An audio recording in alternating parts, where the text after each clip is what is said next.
Juan capítulo 5, en el verso 12, vamos a leer este texto poderosísimo. Dice así: el que tiene al Hijo tiene la vida. El que no tiene al Hijo de Dios no tiene la vida.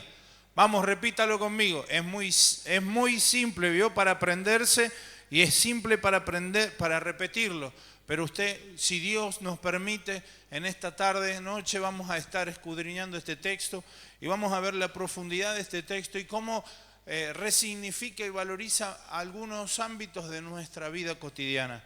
Dice así: el que tiene al Hijo tiene la vida, y el que no tiene al Hijo de Dios no tiene la vida. Amén.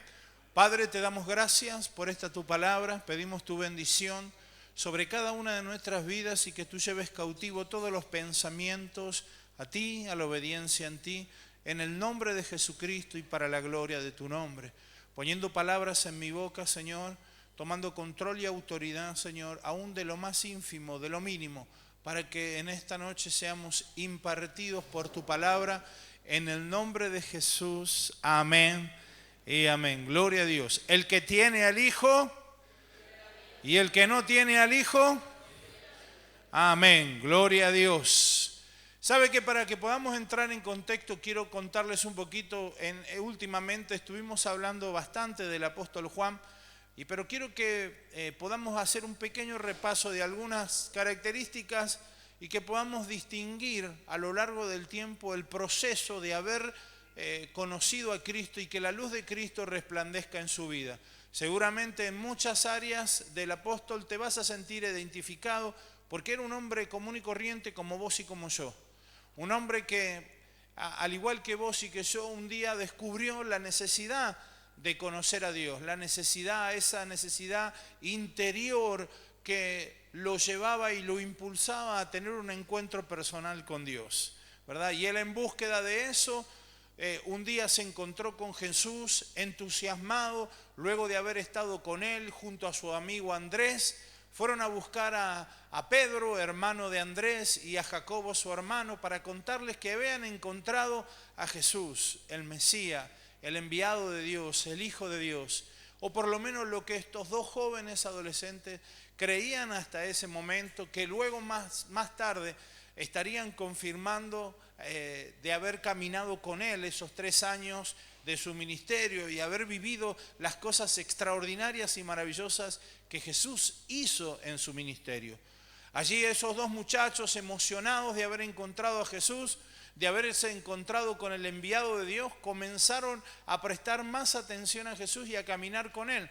Pero sabe que Dios tuvo que ir transformando su carácter y fue un proceso duro, porque cuando nosotros leemos la palabra de Dios vemos que él tenía un carácter fuerte. Era tan fuerte, tan pasional y visceral su carácter que el Señor Jesús mismo les puso a él y a su hermano hijos del trueno, Boanerges, ¿verdad? ¿Qué significa eso? Y no porque eran personas mal llevadas o de mal carácter, sino porque eran personas comprometidas con sus palabras, con sus hechos viscerales, pasionales, ¿verdad? Entonces Jesús les llamó que ellos eran los hijos del trueno.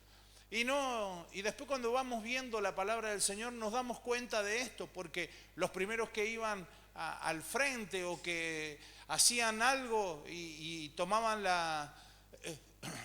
el puntapié inicial, como quien dice, para hacer algo, alguna tarea o algún ministerio, siempre estaban ahí ellos: Juan, Pedro y Jacobo. Juan y Jacobo, los dos hermanitos, y Pedro, ¿verdad? Y ahí estaban, cerca de Jesús en el monte de la transfiguración, cerca de Jesús cuando Jesús se acercaba al Padre para orar en intimidad. Ahí estaban ellos dos. Pero también en una ocasión Juan dijo así, mire, y me llama mucho la atención y me gusta mucho este texto porque muestra que el principio del apóstol Juan, de haberse transformado después de haber pasado por el proceso de transformación de haber conocido a Cristo. Porque un día se enteró de que alguien estaba predicando de Jesús y que bautizaban en el nombre de Jesús.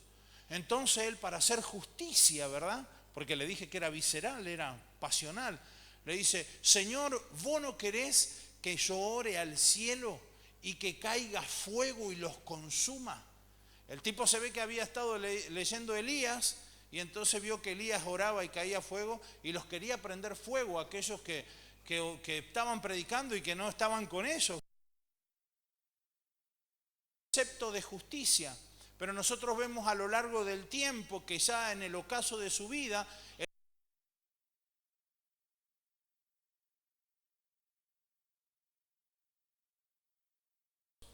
y otra vez os digo, amaos los unos a los otros.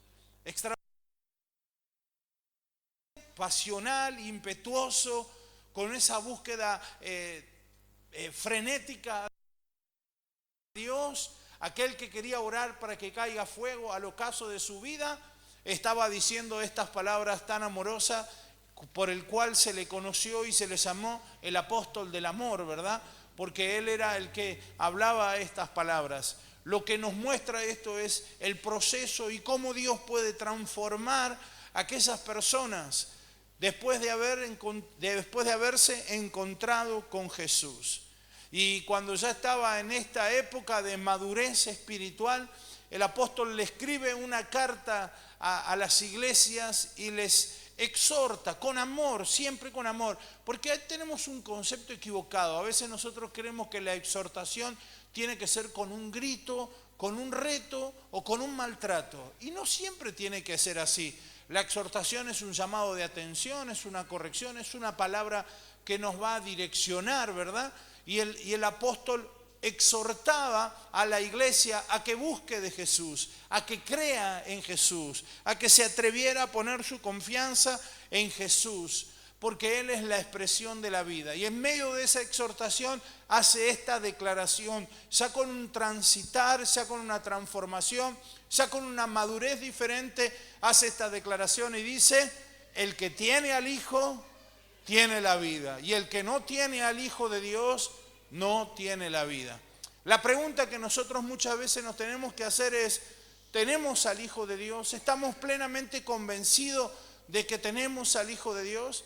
Pero lo extraordinario de esto es que nadie puede diagnosticarnos ni mirar en nosotros y determinar si el Hijo de Dios está en nosotros, sí o no, sino que la palabra de Dios dice que nos autoexaminemos a nosotros mismos, que podamos mirar introspectivamente en nuestra vida si es Jesús el que está en nosotros, el que gobierna y el que se manifiesta cotidianamente o no, o es nuestra humanidad sin Cristo, ¿verdad?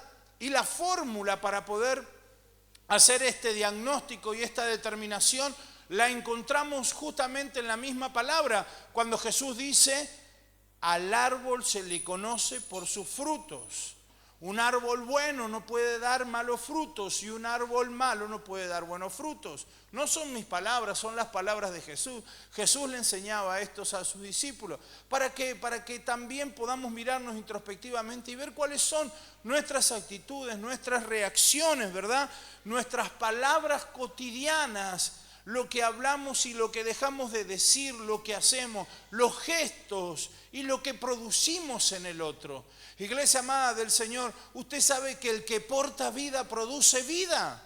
Entonces, si nosotros portamos la vida de Cristo, porque Cristo está en nosotros, indefectiblemente tendría que por decantación producir vida en otros, producir Cristo. Otros deben anhelar, se deben sentir cómodos, deben querer compartir con nosotros.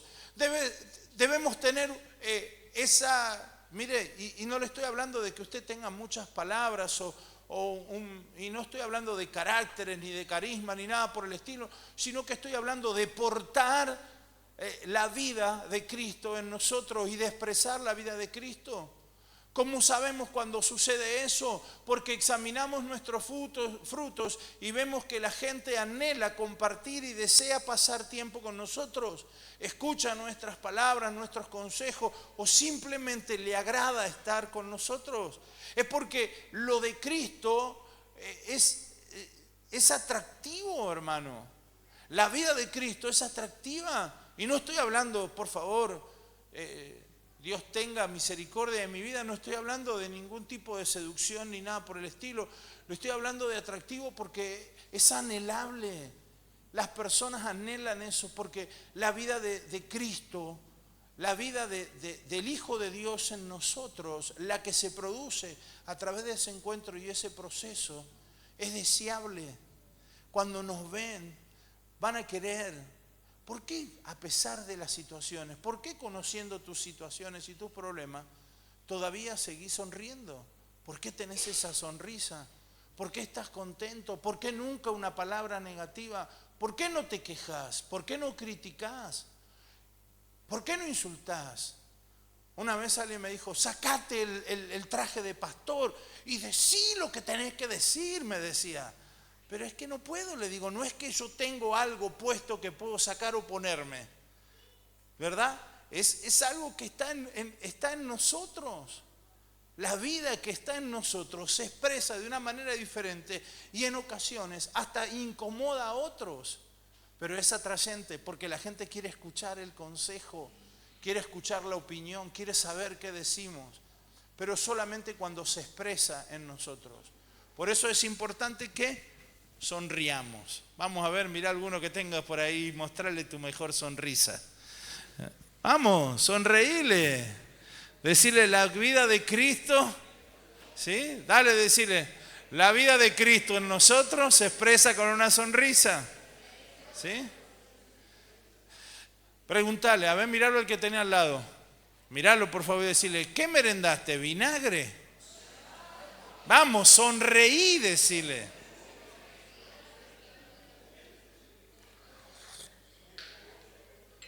Total, yo estoy acá y usted se lo va a decir. No se enojen los hermanos, por favor. Gloria a Dios. ¿Sabe que cuando nosotros entendemos esto, comprendemos la eternidad de la vida y comprendemos que la vida que Dios nos ofrece y la vida que se manifiesta en nosotros a través de Cristo, y no que nos ofrezca porque nosotros podamos adquirirla? Quiero decirle que Él nos ofrece porque nos ama y el Hijo se manifiesta en nosotros, pero no porque nosotros podamos hacer algo para adquirirla. Lo único que está en nosotros para que la vida se manifieste es entregarnos, es dejarnos, es morir a nosotros, a nuestros deseos, para que los deseos de Cristo y la vida de Cristo comience a manifestarse en nosotros. Y nosotros entendemos esto, que la vida es eterna, porque no es la expresión de alguien, y por favor escúcheme esto, y no me canso de repetírselo, no somos la casualidad de alguien, ¿verdad? ¿Sabe por qué lo repito tantas veces? Porque en ocasiones nos suele encontrar en los auditorios personas que los padres, sin medir las consecuencias, sin tener la precaución necesaria, hermano, tenga cuidado con las palabras que dice. Por favor, le pido, tenga cuidado. Mida la consecuencia de sus palabras y lo que puede llegar a producir en el otro. A veces una palabra que aparentemente podría llegar a ser inocente, pero las palabras no son inocentes.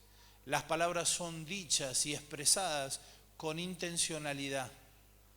Entonces tenemos que tener cuidado con las palabras que decimos.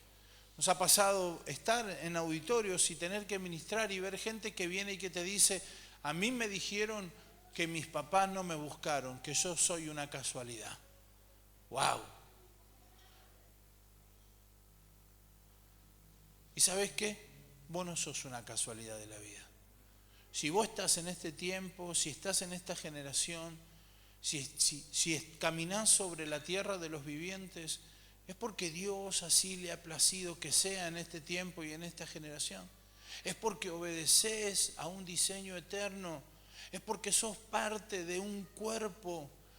Y si ahora te encontrás fuera del cuerpo, quiero decirte, el cuerpo te extraña. Nosotros, la iglesia, te extrañamos y anhelamos que seas parte del diseño y que la vida de Cristo comience a expresarse para que vaya perfeccionándose cada día, para que vaya madurando cada día más y más para llegar a la medida y a la estatura del varón perfecto, Jesucristo. Por eso agradecemos a Dios por la vida de cada uno de ustedes y nos alegra poder verlos y poder ser parte y juntos adorar al Dios que servimos, al cual nos ha hecho parte de la vida de Cristo. Por eso entendemos, iglesia amada del Señor, que la vida es eterna. Y cuando nosotros entendemos que la vida es eterna, que no tiene que ver con nuestras propias voluntades, sino que es expresión de Dios para con nosotros, para que seamos administradores de lo que Dios nos da. ¿Sabe? Comprendemos que también somos administradores y no dueños, y nuestra decisión y usufructuación es parcial y no determinante, porque las determinantes vienen de parte del dueño, ¿verdad?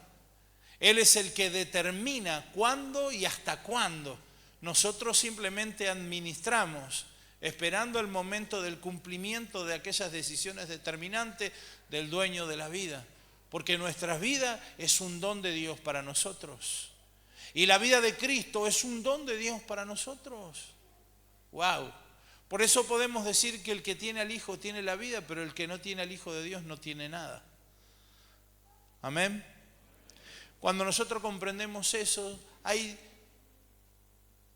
áreas de nuestras vidas que se resignifican y se ordenan prioridades. Y comenzamos a entender y a comprender el valor del tiempo.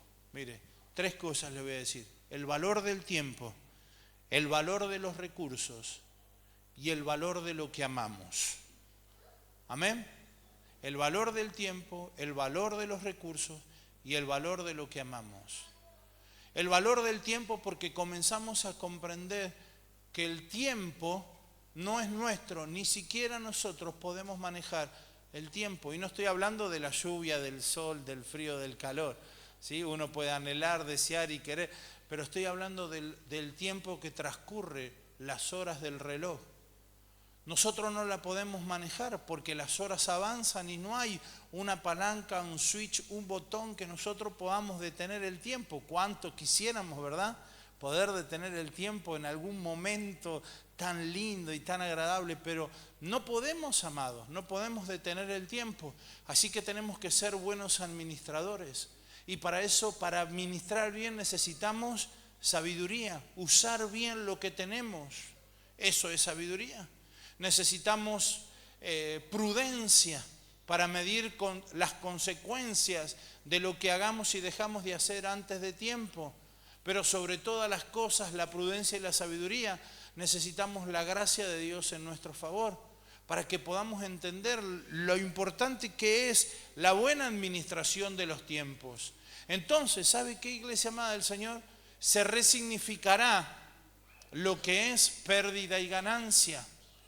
Porque no sé si a usted le pasó, para que puedan entender mejor quizás la palabra esta, que a usted le habrán dicho, pero todo el tiempo estás en la iglesia, todo el tiempo perdés el tiempo en eso. ¿Sí? No sé si alguna vez le dijeron, no tenés tiempo para otra cosa. ¿Sabe que cuando nosotros logramos alcanzar esa relación de intimidad con el Padre, no es que todo el tiempo estamos en la iglesia, sino que comprendemos que todo el tiempo somos iglesia? Y no tiene que ver con lo que hagamos o dejemos de hacer, no tiene que ver con el activismo, el ser iglesia, tiene que ver con una expresión de la vida de Cristo, tiene que ver con la identidad que portamos. Somos iglesia desde el momento que aceptamos a Cristo en nuestro corazón como Señor y Salvador, que permitimos que Él comience a gobernar y a ordenar nuestras vidas. Somos iglesia. Nosotros no vamos a la iglesia, somos iglesia. Por eso, iglesia amada del Señor, comprendemos que asistir a donde la congregación se reúne tiene que ver con una inversión y una administración fiel de nuestros tiempos, y comenzamos a valorar los tiempos. ¿Sabe que cómo nosotros sabemos a qué valoramos más? Porque vamos a ver en qué invertimos más tiempo. A veces no nos molesta mirar una película que dure 2 o 3 horas, pero sí nos molesta poder estar 2 o 3 horas conociendo más de Dios. Pero ¿te parece a vos? Che, ¿cuándo va a terminar el pastor? ¿Sí? ¿Nunca lo pensó? Yo sí, lo pensé muchas veces. Yo decía, ¿cuándo va a terminar este tipo de hablar?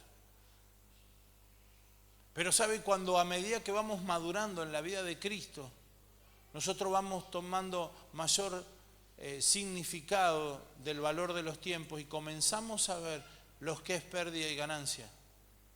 Y el tiempo que pasamos en la presencia junto con la congregación, lo valoramos y es de calidad. No nos distraemos y prestamos atención.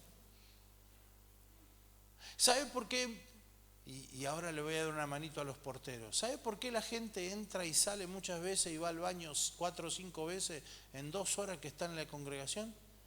Porque no valora el tiempo que está invirtiendo. Para él es una pérdida de tiempo.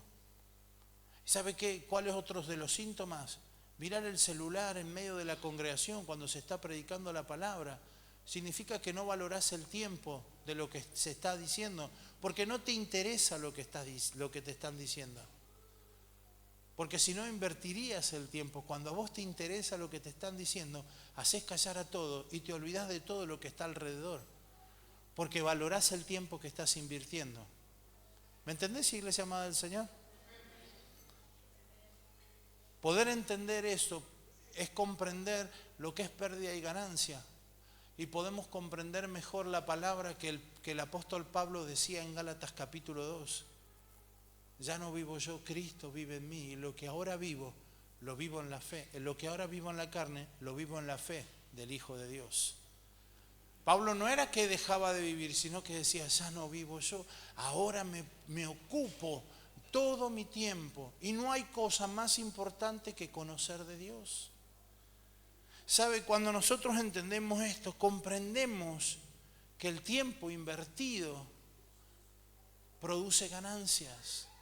A veces nosotros invertimos tiempo en lo que nos produce ganancia para esta generación. Pero ¿sabe una cosa, iglesia amada del Señor? Nada de lo que produzcamos en esta generación se irá con nosotros. Porque el hollín y el orín lo corrompen. Pero cuando nosotros invertimos tiempo en producir tesoros en los cielos, es cuando la ventana de los cielos se abre en nuestro favor. Por eso la palabra de Malaquías no es una exhortación ni a la maldición. No es que te está anunciando que Dios te quiere maldecir, sino que te está diciendo, si vos aprendés y entendés que invertir tiempo, que invertir en el reino es tiempo, te va a producir ganancias, van a ser abiertas los cielos, van a ser abiertas las ventanas de los cielos, entonces verías en qué invertís tu tiempo, cuál es la administración de tu tiempo. ¿Me entiende, iglesia amada del Señor? Amén o amén. El valor de los recursos, comprendemos el valor de los recursos, el buen uso de los recursos que tenemos. Y dejamos de decir, esta es mi casa, este es mi auto, porque entendemos que es lo que Dios nos ha dado para administrarlo. Y a veces, ¿sabe cuál es la respuesta del que no alcanza el conocimiento de Dios y de nuestro Señor Jesucristo para comprender que la vida se expresa también en recursos para que seamos administradores, fieles administradores de la gracia de Dios? ¿Sabe cuál es la respuesta? Pero yo me tuve que levantar para ir a trabajar, para comprar mi auto. Sí, pero yo te quiero preguntar una cosa. ¿Quién dijo que vas a vivir la cantidad de días que dijo? Porque el único que determina la fecha de vencimiento de nuestras vidas es Dios. ¿Quién dijo que ibas a estar sano todos esos días y que las fuerzas te iban a durar? ¿Sabe qué hacen las personas cuando le faltan las fuerzas y cuando le alcanza la enfermedad y cuando las cosas comienzan a irse de su propio dominio? ¿Qué dicen? Dios mío, por favor, ayúdame. ¿Amén o no amén? Pero cuando Dios nos ayuda, nos olvidamos de Dios. Iglesia amada del Señor, los recursos que tengamos son para una buena y fiel administración de Dios. ¿Usufructamos de esos recursos? Por supuesto, hermano. Dios no le da un auto para que usted lo tenga solo para venir a la iglesia y para alcanzar a algún hermano, para que no viaje en colectivo. No. También se lo da para que usted salga a pasear con su familia, para que usted vaya cómodo al trabajo, para que se le achiquen los tiempos y pueda disfrutar de una buena película, porque hay tiempo de ocio que también es bueno y es necesario para nuestras vidas. Pero tenemos que ser buenos administradores de los tiempos y de los recursos de Dios. No podemos dedicar demasiado tiempo a una cosa y a la otra. ¿Me entiende lo que le quiero decir, no? ¿Sabe cuál es lo más difícil de todo esto? Encontrar en nuestras vidas el equilibrio. Por eso es importante tener a Cristo y darle lugar a Cristo y a la administración de Cristo en nuestras vidas. Porque el que tiene al Hijo tiene la vida. Y cuando está la vida del Hijo en nosotros, el equilibrio comienza a manifestarse porque es una cuestión de maduración. Porque comienza a madurar en nosotros la vida de Cristo y comienza a madurar el equilibrio. Amén. Y tercero y último, el valor de lo que amamos. Dice la palabra del Señor, donde está tu corazón, está tu tesoro. Donde está tu corazón, está tu tesoro. ¿Sabe qué significa, verdad? ¿En qué pensamos? ¿Qué es lo que nos quita todo el tiempo el pensamiento? Te hago una pregunta, no para que me la contestes, sino para que te la contestes. ¿Estás meditando en la palabra que está siendo impartida o estás pensando en otra cosa? Porque ahí donde está tu pensamiento ahora es lo que vos amás. Y valorar lo que amás es valorar también la administración. ¿Usted me entiende, verdad, lo que le quiero decir? Es a lo que nos entregamos. ¿Sabe? Yo era soltero. Estaba de novio con mi esposa, era soltero, no tenía hijos. Y en una de las predicaciones, un evangelista ministra la palabra de Abraham cuando Dios le pide la vida de Isaac. Y le dice, dame tu hijo, dame tu único. ¡Wow! Qué fuerte esa palabra, ¿verdad? Los papás, terrible, ¿no? Que Dios te diga, dame tu hijo. Pero ¿sabes? Yo era soltero, yo no tenía hijo. Ni siquiera sabía cómo iban a ser mis hijos, ni nada por el estilo. Y el Señor me habla porque sentí en mi corazón que esa palabra estaba golpeando. Y me dice, dame tu hijo, dame tu único. Wow, yo dije, sí, Señor, porque yo entendí, ¿sabe qué? Cuando vos escuchás la voz de Dios, cuando vos sentís que Dios es el que te está hablando, vos sabés de qué es lo que Dios te está hablando. Yo había jugado a un deporte que se llama rugby desde muy pequeño y era muy fanático de eso. Me gustaba mucho. Desayunaba, almorzaba, merendaba y soñaba rugby todo el tiempo. Mi gran sueño era ser un jugador profesional de rugby, ¿no? Y trabajaba duro para eso, porque entrenaba todos los días, tenía una dieta alimentaria, todo el tiempo estaba preparándome para eso, aunque ahora no se note mucho, ¿no? Pero les digo que es verdad. Y sabe que Dios me dice, dame tu hijo. Era tal la locura que yo tenía mire, le voy a contar algo íntimo, ¿no? Era tal la locura que yo tenía con ese deporte que el día que nos casamos teníamos que estar aquí a las 20 horas, ¿no es a mí? A las 20. Yo llegué a mi casa a las 18 para bañarme y cambiarme porque a las 3 de la tarde estaba jugando al rugby. Una locura porque si me llegaba a pasar algo, capaz que ni llegaba al casamiento, ¿verdad? Pero ahí estaba. Entonces comprendí lo que Dios me decía. Comprendí que Dios me estaba pidiendo, porque ahí estaba mi corazón. Porque ahí estaba mi corazón. Porque eso era lo que amaba. Y eso era lo que Dios me decía. Porque ¿sabe qué, iglesia amada del Señor? Dios no comparte su gloria con nadie. Dios no quiere ocupar el segundo lugar, ni compartir el primero en tu corazón y en tu mente. Por eso te dice, amame con todo tu corazón, con toda tu mente y con todas tus fuerzas. Saber administrar lo que amamos y entender lo que Dios nos habla es fundamental. Mire qué astuto que es el diablo, ¿verdad? Porque ese día yo recuerdo que pasé así al frente y le dije, sí, Señor, te entrego todo, y lloré, ¿no? Y Y al final de esa temporada viene mi entrenador y me dice, tenés la posibilidad de viajar ya a Europa, me dice. Te dan la casa, te dan el auto, te pagan un sueldo y lo único que tenés que hacer es jugar al rugby. ¡Wow! Dije, miré así, recuerdo que estaba, en ese tiempo era mi novia, miré así, que estaba ella ahí, y le dije, no, Russo, no voy. Se había tomado una determinación. No fueron todos los días domingos, ¿verdad? Hubo días difíciles en nuestras vidas y hubo días en que anhelábamos decir, ¿por qué no fuimos? ¿No? A Portugal era. ¿Por qué no fuimos a Portugal? Pero sabe, iglesia amada del Señor, el Señor jamás nos ha desamparado. Su mano de poder, de misericordia, de amor, siempre estuvo a nuestro favor. Y un día me dijo, deja de llorar como estás llorando, sacá las cenizas para que todo lo que te tengo preparado comience a manifestarse.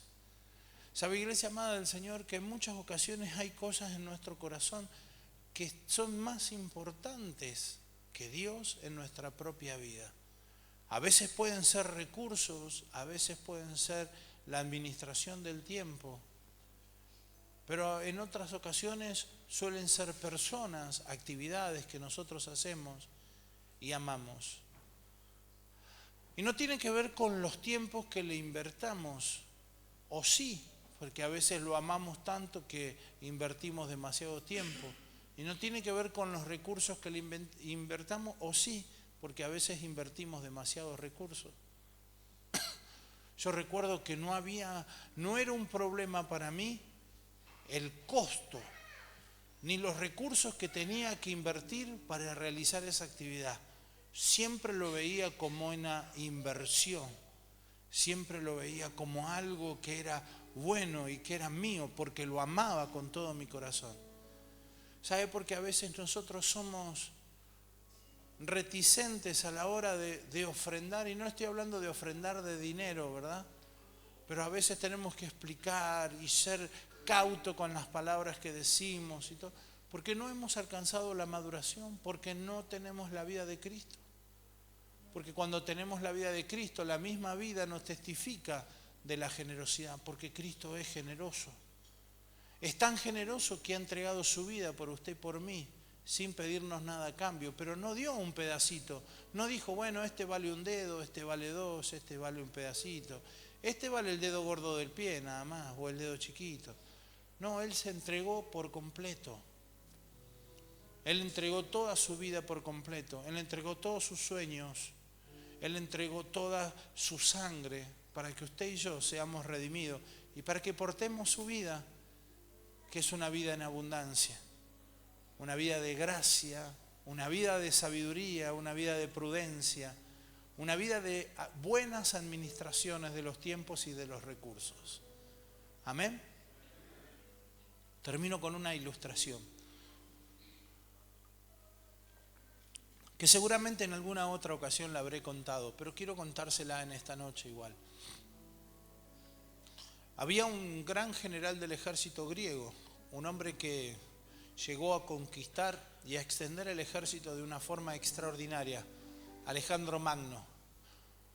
33 años cuando la muerte lo encontró, tan solo 33 años.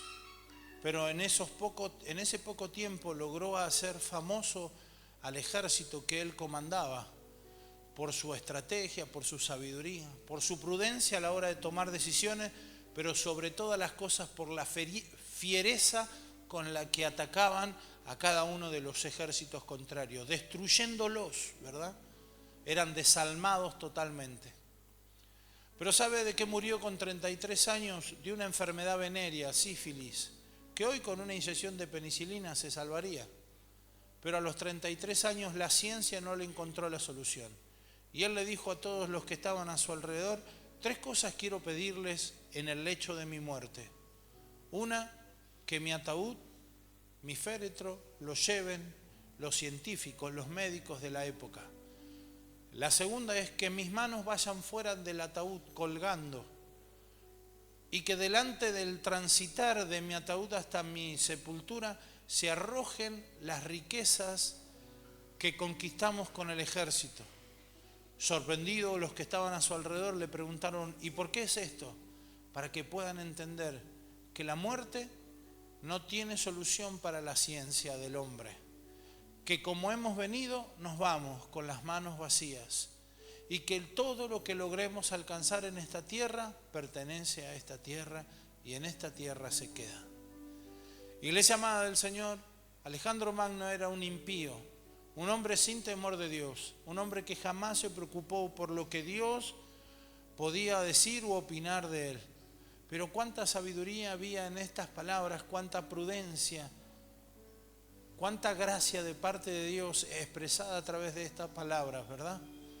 Que nosotros podamos ser buenos administradores de la vida que Dios nos ha dado, del tiempo, y que sepamos en qué invertimos tiempo. Por favor, no inviertas tiempo en cosas que no sean fructíferas para tu vida y para la vida de Cristo en vos. Si no va a producir Cristo, no le inviertas tiempo, porque eso es una mala inversión que te va a dar malas ganancias.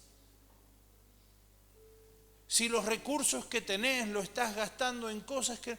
replanteate qué, por dónde y cómo pasó todo eso. Porque los recursos que Dios te ha dado no son para que otros los disfruten, sino para que vos y tu casa estén cómodos y puedan servir a Dios. Y fíjate dónde está tu corazón, iglesia. Porque allí es donde está el tesoro que amás.